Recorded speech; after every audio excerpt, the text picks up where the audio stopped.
중국 드론 상륙정 세계 최초 건조 상륙작전 선도하는 게임 체인저 되나? 중국이 세계 최초로 무인 상륙장갑차 즉 드론 장갑차를 제작했다는 보도가 나왔다.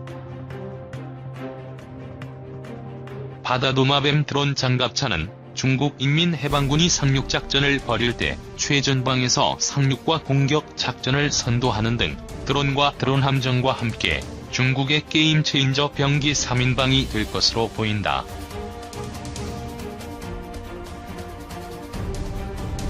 이런 보도가 사실이라면 중국이 상륙작전을 감행할 대상은 대만이 가장 먼저 꼽히는 만큼 대만 군 당국에도 비성이 걸릴 것으로 예상된다. 중국의 관영 영자 매체 글로벌 타임스와 허베이데일리 등 중국 매체들은 14일 세계 최초의 무장 드론 상륙정이 지난 8일 성공적으로 인도됐다고 보도했다. 중국 매체들은 무장 상륙 드론 보트라고 불렀지만 사진으로는 상륙장갑차처럼 보인다. 무인 드론 상륙정은 중국 국영조선사인 중국 선박중공업 집단의 우창 선박중공이 제작해 검수를 마치고 허베이성 성도인 우안의 공장에서 출고했다.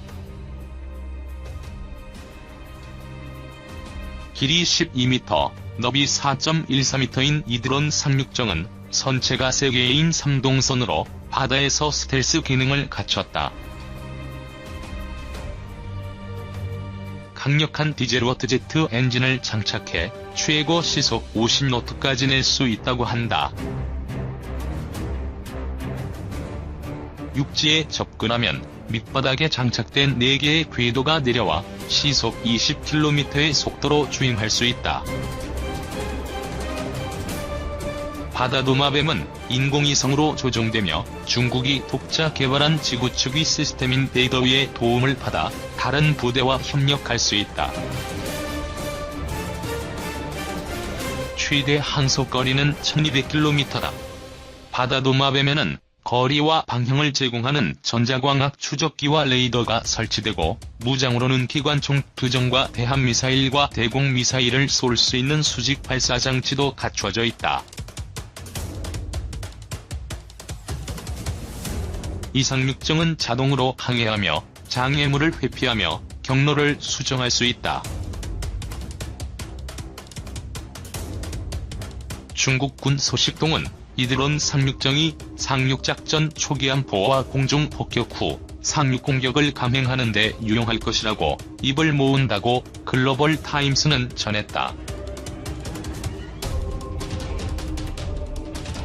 아울러 무인도에서 최장 8개월간 휴면 상태로 있다가 명령을 받으면 교전에 나설 수 있는 만큼 연안 방어에도 유리하다고 허베이데일리는 전했다. 2. 나사, 이르면 내년 중 달에 내릴 민간 로봇 착륙선 선정. 미국 항공우주국이 달복귀 계획인 아르테미스의 일환으로 달에 과학기술 장비를 실어나를 로봇 착륙선 업체 3곳을 선정해 발표했다. 아르테미스의 궁극적인 목표는 2024년까지 여성을 포함한 미국 우주인을 달에 착륙시키는 것이지만 이 업체들의 로봇 착륙선이 이르면 내년 중에 먼저 달에 내려앉아 1972년 아폴로 17호 이후 거의 반세기 만에 달복귀를 선언하게 된다.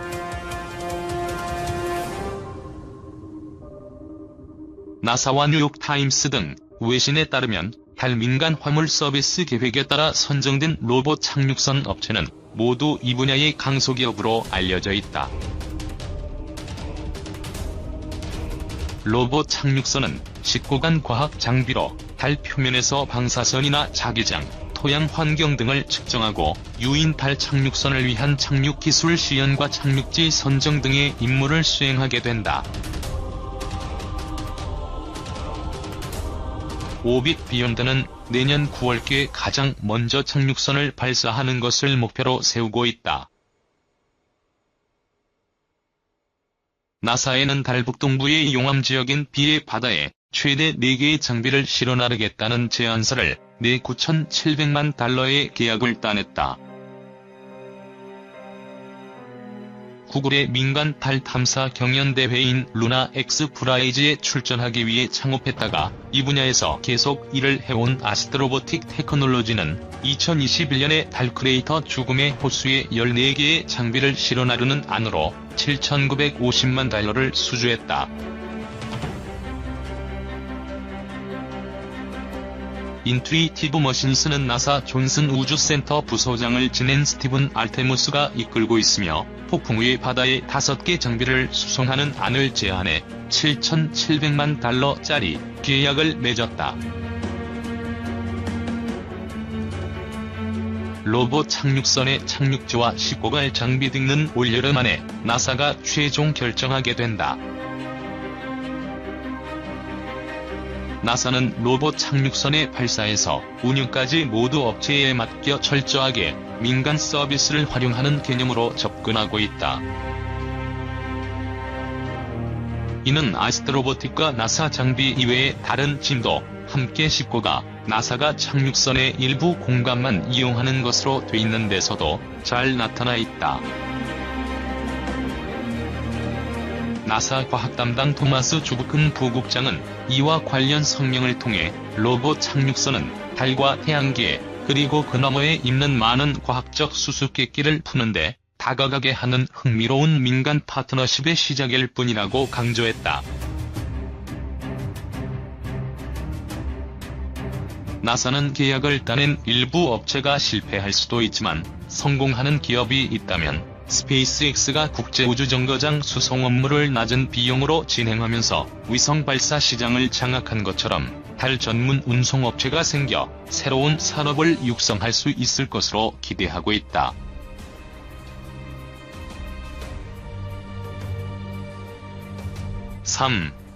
트럼프, 멕시코에 당할 만큼 당해 관세 통해 기업들 돌아올 것.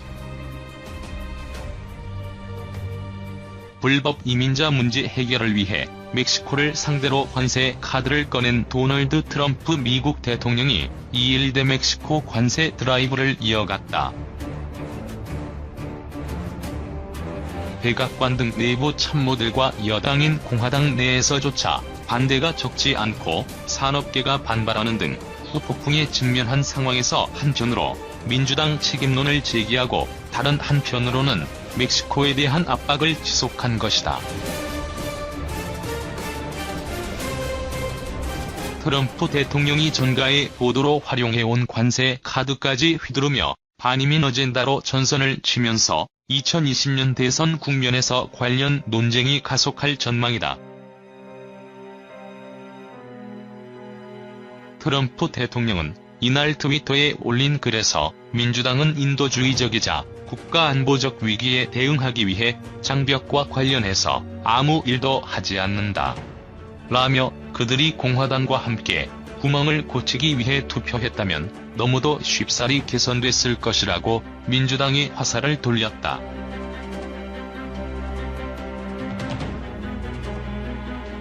이어 사람들은 우리가 멕시코에 따끔하게 말해야 한다고 이야기해왔다며 문제는 멕시코가 미국을 오남용해온 자라는 것이다.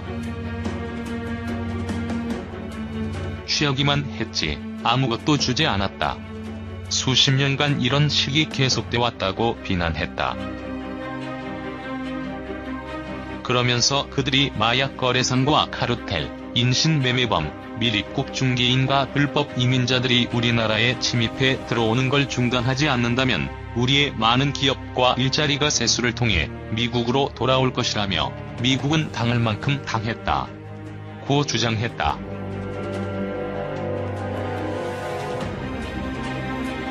그는 멕시코가 불법 이민자를 막는 일이 너무도 쉽다고 했고 그동안 미국의 기업과 일자리들이 남쪽 국경을 통해 빠져나가는 일이 어리석기도 방치됐다고 지적했다.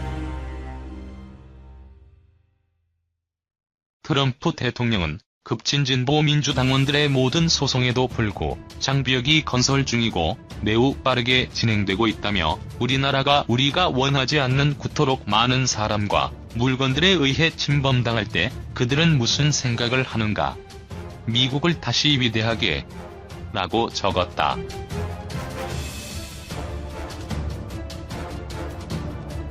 앞서 트럼프 대통령은 지난달 30일 트위터를 통해 6월 10일부터 멕시코를 통한 불법 이민자 유입이 중단될 때까지 멕시코에서 들어오는 모든 상품에 5%의 관세를 부과할 것이라고 선전포고한 바 있다.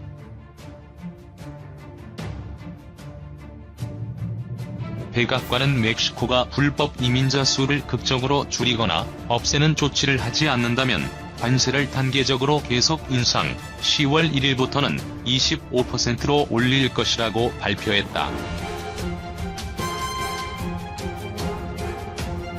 트럼프 대통령은 31일에도 트윗을 통해 멕시코는 수십 년간 미국으로부터 많은 돈을 벌었다. 그들이 꼭 해야 할 일을 마침내 할 시간이라고 거듭 압박했다.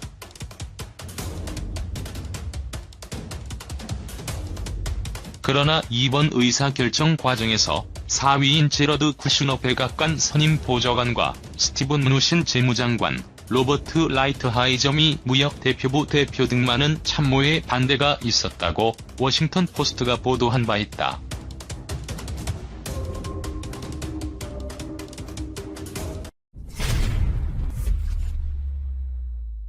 중국도 초대형 재래식 폭탄 시험, 중국판 모든 폭탄의 어머니 투하 영상 공개. 중국도 초대형 재래식 폭탄 생산국 대열에 들어설 태세다.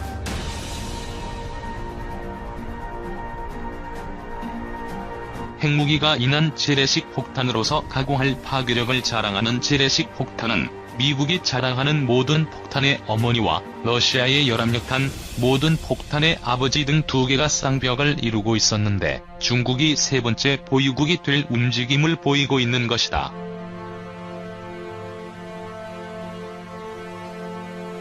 중국은 초대형 폭탄 투하 동영상을 공개해 머지않아 초대형 폭탄 보유국 대열에 가세할 전망이다. 6일 위아더마이티, 디펜스블로그 등 군사 매체 보도에 따르면 중국 방산업체인 노린코는 중국 폭격기에 탑재할 가공할 무기를 개발하고 중국 폭격기에서 중국판 모압으로 통하는 대형 폭탄 투하 시험을 했다고 중국 관영신화통신이 4일 보도했다.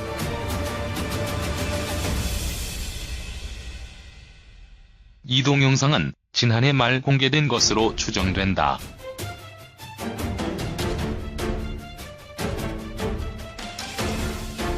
이 폭탄은 미지의 지점에 투하돼 거대한 폭발을 일으켰다.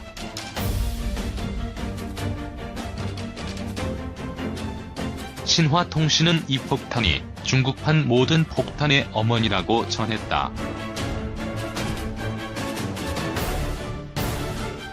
중국 전략 폭격기 시안 HUK 폭격기가 투하한 이 폭탄은 폭탄창을 거의 꽉 채울 정도로 대형이었는데 길이는 대략 5에서 6m로 추정된다. 무게도 미국이 보유한 모압보다는 덜 무겁지만 수TA라고 보도됐다. 이는 이 폭격기에 탑재하기 위해서는 어쩔 수 없는 선택으로 보인다.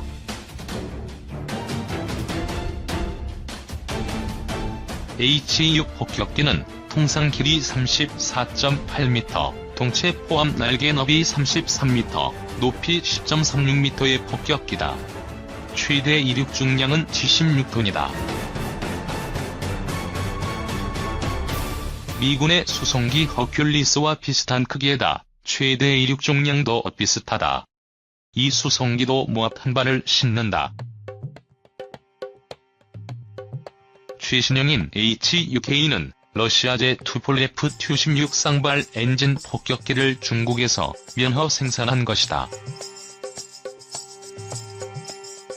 작전 반경이 3,500km, 글래스 콕핏, 다기능 LCD 디스플레이가 장착돼 있다. 날개 밑에 6개의 무기 장착대에 순항 미사일을 장착한다.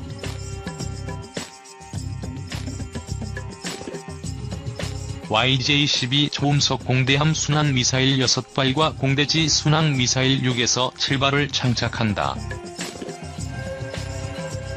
신화통신은 HUK 폭격기는 이 폭탄을 한 발만 적재할 수 있다고 전했다. 중국 군사 전문가들은 이 폭탄이 콘크리트로 견고하게 만든 표적을 완전히 제거하거나 숲이 울창한 밀림지역을 개활지로 만들며 적군을 겁에 질리게 할 것으로 평가하고 있다고 이 매체는 전했다. 공중에서 투하되는 초대형 폭탄의 엄청난 폭발력은 적군의 사기를 꺾는 등 상당한 심리 타격을 줄 수 있음은 굳이 말이 필요 없다. 미국은 핵탄두가 아닌 재래식 화약을 넣은 초대형 폭탄을 보유하고 있고 실전에 투하한 경험이 있다. 1990년대 걸프전 당시 미군의 MC-132 수송기 1대는 당시 미군에 보유한 초대형 폭탄 BLU-82 데이지 커터 2발을 투하했는데 폭발력이 얼마나 큰지 당시 영국군 특수부대는 쿠웨이트에 핵폭탄이 투하된 것으로 무선으로 알리기도 했다.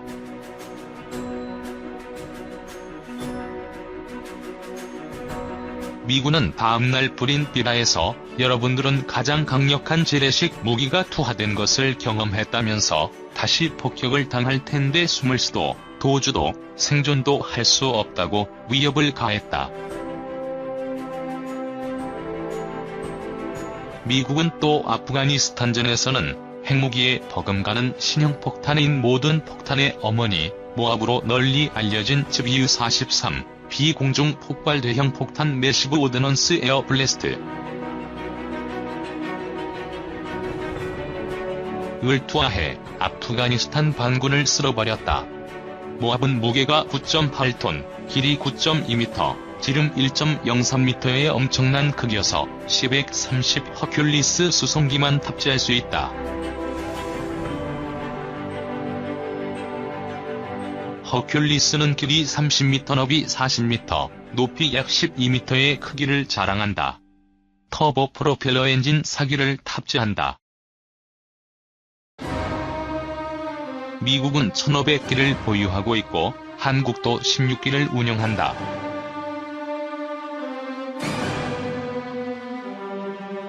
이 중국이 예고한 기술 안보 관리 리스트, 히토류 관련될 수도.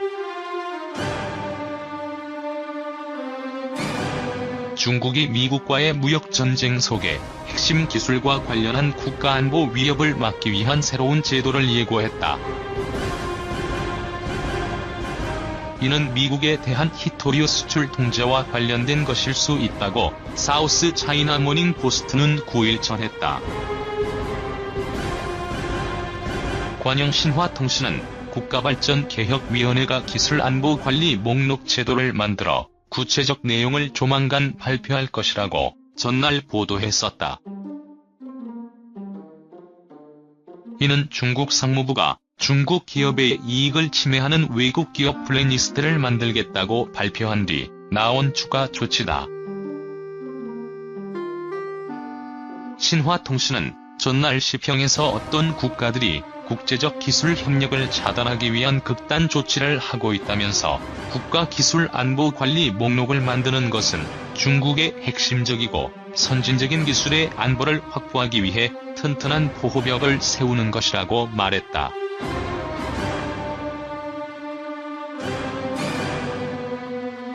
이어 그리하여 일부 국가가 중국의 기술을 이용해 중국의 발전을 막는 것으로부터 우리를 지킬 수 있다고 강조했다. 이는 중국 상무부와 발개위가 미국에 대해 전략적 자원인 히토류의 수출을 통제할 수 있다고 위협하면서 썼던 표현이다. SCMP는 발개위가 기술안보관리 제도와 관련해 히토류를 언급하지는 않았지만 무역 전쟁 확전 상황에서 히토류 수출을 제한할 수 있다고 시사한 적이 있다고 지적했다. 발개위는 지난 4에서 5일 이틀간 3차례에 걸쳐 히토류 산업에 관한 회의를 열었다. 중국 증권보는 한 업종과 관련해 이런 집중적인 움직임은 흔치 않다면서 업계에서는 히터류의 전략적 비축을 포함한 정책이 발표될 것으로 예상한다고 전했다. 앞서 후시진 환구시보 편집장은 8개위의 기술안보관리 목록 제도에 대한 신화통신 보도 직전에 트위터에서 중국이 핵심 기술을 보호하기 위한 관리 메커니즘을 만들고 있다면서 이 제도가 시행되면 미국에 대한 일부 기술 수출이 통제받을 수 있다고 말했다.